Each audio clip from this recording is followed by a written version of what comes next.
My golden child sister set her wedding on the exact same day as mine. That sentence cut through the table like glass shattering under pressure. Our parents laughed first, like it was clever, not cruel. The candles flickered, catching the gold in her hair. I kept my hand still, tracing the rim of my water glass. "You're fine with that, right?" she asked, voice soft and venomous. I nodded once. Of course. They mistook silence for surrender. What they didn't see was the guest list already waiting in my planner. 2 months later, that same table would fall silent for a very different reason. The first time I realized silence could keep me safe, I was 8. Sienna, my sister, stood on the front steps, her dress catching the morning light, while Mom fussed with her hair for a local ad shoot. "Smile wider, honey," Mom said, voice warm, eyes soft. Behind them, I held the lunchbox I'd packed myself, waiting for someone to notice. No one did. At school, I worked hard. Grades were my way of earning space. When I came home waving a test marked 100, Dad barely looked up from the newspaper. "Don't make your sister feel bad," he said. His voice was flat, but the words cut clean. I folded the paper, careful not to crease the red ink, and slipped it into my desk drawer. That became a habit, folding anything that proved I'd tried. Sienna was always the golden one. When she failed a class, Mom blamed the teacher. When I aced mine, she said nothing. On my 13th birthday, the cake had her name on it too. "We thought it'd be fun to celebrate together," Mom explained. Sienna blew out every candle before I could touch one. I learned to clap for her, even when it burned. Our father worked long hours at an insurance office. He came home smelling like ink and disappointment. I became useful, washing dishes, checking bills, managing the quiet parts of the house. He liked that. "You're reliable," he'd say. It never sounded like love. In high school, I developed a crush on a boy from my college wasn't an option. "Sienna needs the tuition more," Dad said. So I got a job right after graduation, typing invoices in a gray cubicle. My old teacher, Mr. Ellis, helped me apply. "You're sharp, Bonnie," he said. "Don't let them make you small."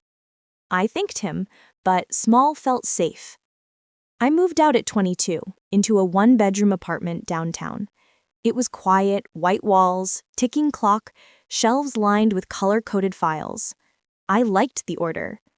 I woke up early, made coffee, checked my planner.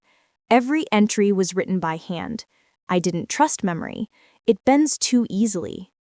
Sometimes Sienna called not to ask about me, but to brag. Her new car, her new dress, her new followers.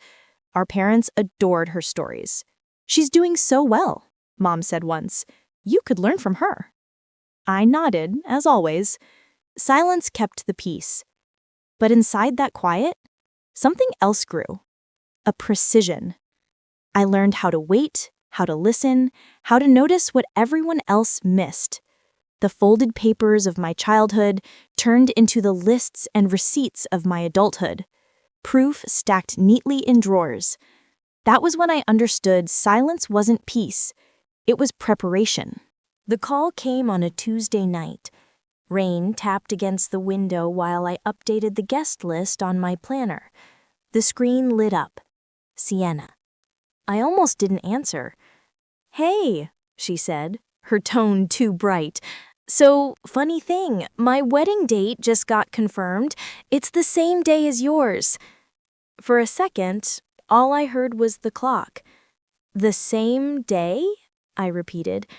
"Yeah, but you're doing something small anyway, right? Just family?" She laughed lightly. "Our relatives will be at mine, obviously. I mean, it makes sense." The line went quiet long enough for her to notice. "Bonnie, you're okay with that, right?" I stared at the circle of ink on my planner, the one that marked my date. The pen was still in my hand, its tip pressed into the paper until the mark deepened, bled a little. Yes, I said finally. I'm okay with it. When the call ended, I sat in the dark for a long time. The only sound was the rain. My reflection in the window looked calm, almost detached, but my hand had gone cold. Later that night, Mom called. "Your sister's venue is much bigger," she said cheerfully. "Everyone will be there. You can do yours quiet, maybe after theirs ends." Dad chimed in from the background. "Be supportive, Bonnie. It's her big day." "Of course," I said again, the same two words. When the line cut, I flipped open my planner. 2 identical circles glowed under the desk lamp, hers and mine. I wrote one small note beside mine. Confirmed. Do not move. They would call it coincidence. They would say I didn't mind. But I knew better. They'd spent years teaching me to stay small, stay silent, stay in the shadows.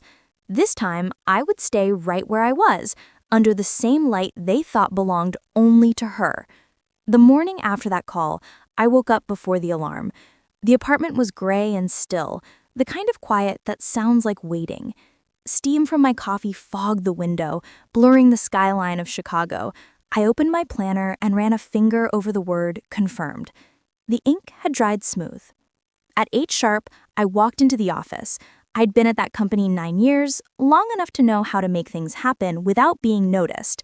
While the others chatted about their weekend plans, I opened the HR portal and began drafting an internal memo. Invitation to the Carter Reed wedding. Formal attendance requested. I didn't send it yet. I just saved it as a draft, my cursor blinking like a heartbeat. By noon, I had called the event coordinator. "Yes," I said, "we'll keep the same date." She hesitated. "Are you sure? The other family—" "I'm sure," I interrupted gently, "but we'll need the grand ballroom instead." "Of course, Ms. Reed." That night, I told Liam, my fiancé, about the call. He was quiet for a long time, then asked, "You're really not changing it?" "No." He nodded once, his expression unreadable. "Then we'd do it right. Proper guest list, proper lighting, proper sound." I smiled faintly. Proper silence. The following week unfolded like a montage no one saw. Click. The sound of my keyboard as I finalized the HR email. Swipe. The pen marking each confirmed RSVP from executives and department heads. Print. The stack of envelopes sealed with gold wax. Check. Payments cleared for the ballroom, catering, and live music. Every task felt exact, deliberate, the rhythm steady and cold. Silence, I realized, was not absence, it was control.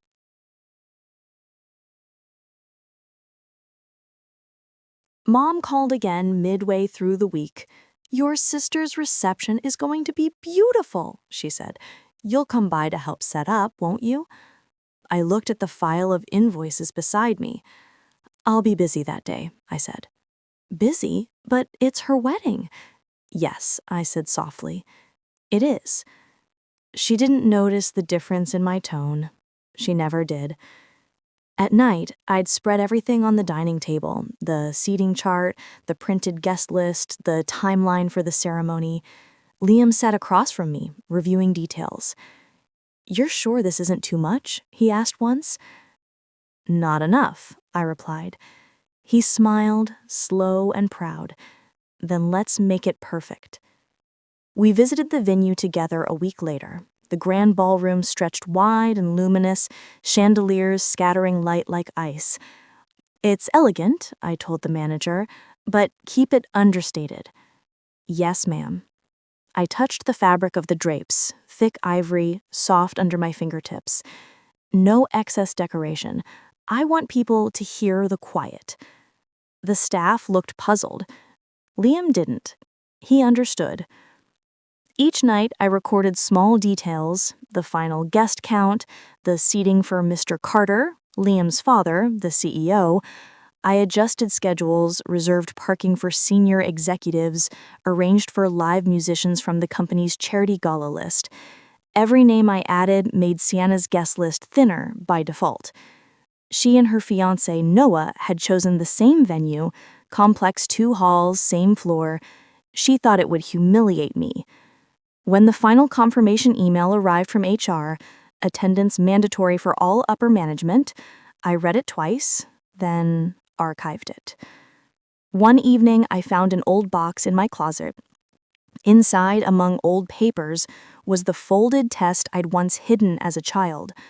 The red 100 still glared through the creases. I unfolded it carefully and laid it flat on the table. Next to it, I placed the current wedding schedule, rows of printed names, sealed approvals, receipts. Same shape, same order, different meaning. Liam walked in and paused. "What's that? A reminder?" I said. He looked at the paper, then at me. "You're calm," he said. "I learn from the best.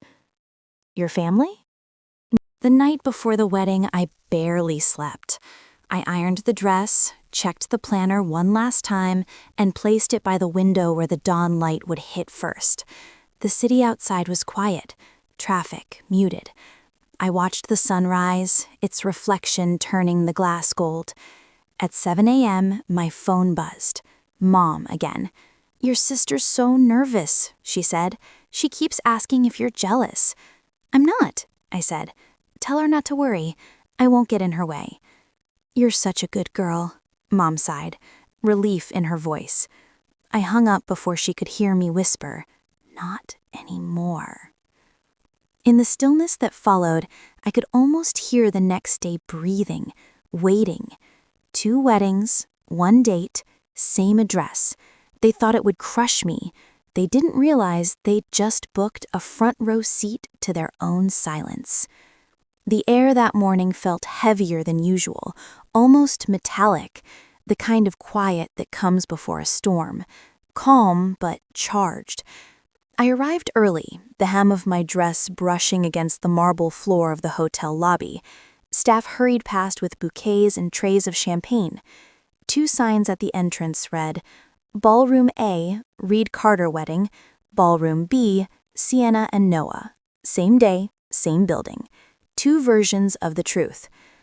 Our ceremony began at noon. Guests filed in, voices low, the air humming with polite laughter. I watched the rows fill, Mr. Carter near the front, his colleagues, Liam's friends, my coworkers. The room glowed under crystal chandeliers. When the string quartet started playing, the sound vibrated through the floor like a heartbeat. Upstairs, a florist whispered to a passing waiter, "Didn't half the guests cancel on the other wedding?" The waiter nodded. Something about a company event. By the time the vows were spoken, the other hall was nearly empty. When I turned toward Liam and said, "I do," the applause was soft but full, a sound that felt earned. Through the tall windows, I caught a glimpse of Sienna in the courtyard below, her gown brilliant, her expression fractured. Noah beside her, pacing, his phone pressed tight to his ear. Half an hour later, as our reception began, they entered. I noticed them before anyone else did. Mom, Dad, Sienna, and Noah all dressed for the wrong groom. Their faces shifted when they saw the crowd. The executives, the press photographers, the Carter family, gathered together like a constellation of power. Sienna blinked, trying to process. "What? Why are all my guests here?" she whispered. Noah's voice cracked. "These are my company's clients. Why are they here?" Mr. Carter stood, his presence quiet but absolute. "It's strange, isn't it?" he said. 2 weddings, 1 date, but only one of them is my son's. The microphone on the stage caught his words, sending them across the ballroom. A silence spread, clean and absolute. Mom's smile faltered. Dad tried to recover. "We didn't know."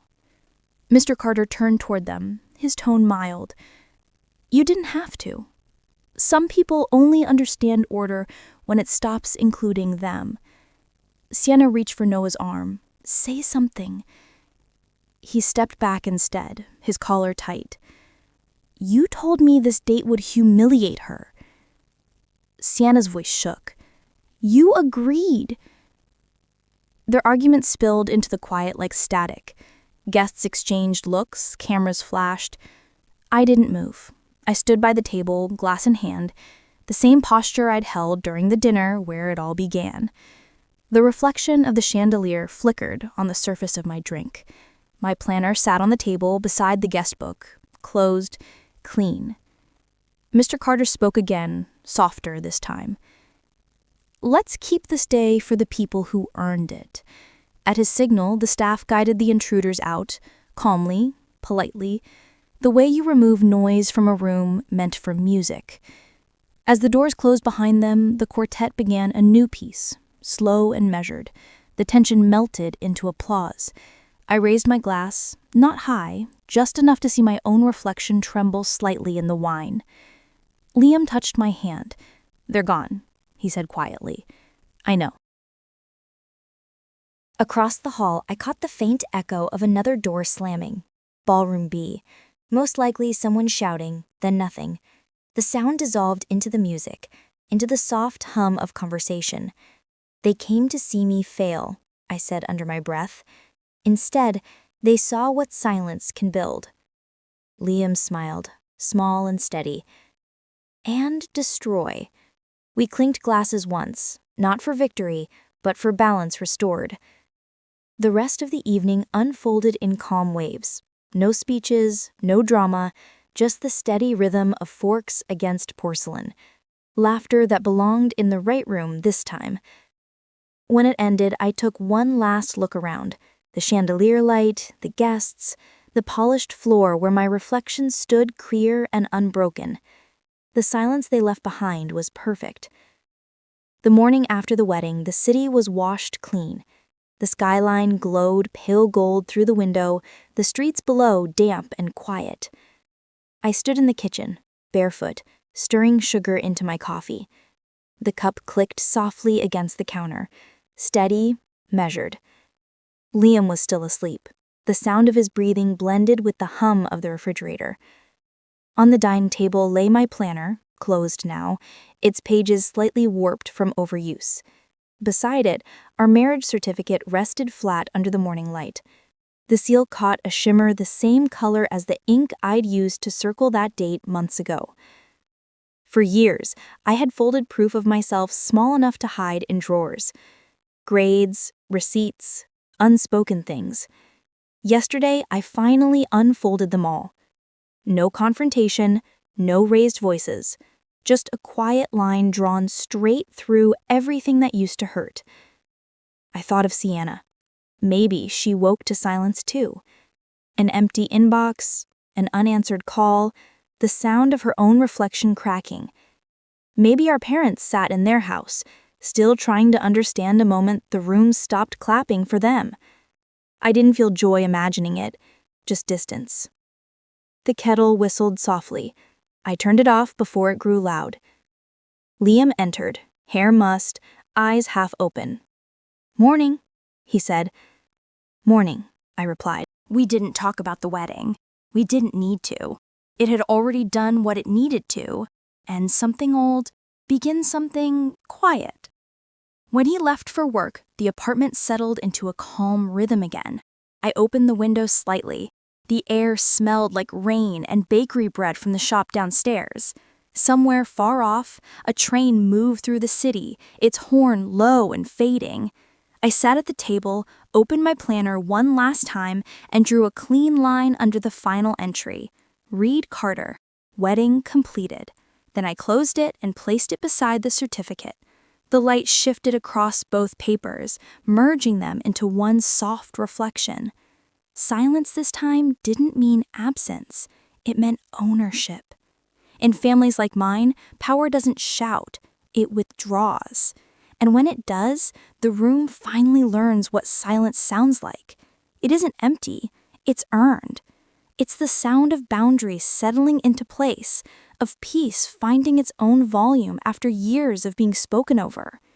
If this story stayed with you, stay for the next one.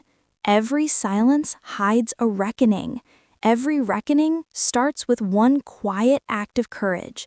Subscribe, Keep listening, and let's uncover how calm can become the loudest justice of all. New stories each week, where revenge speaks softly.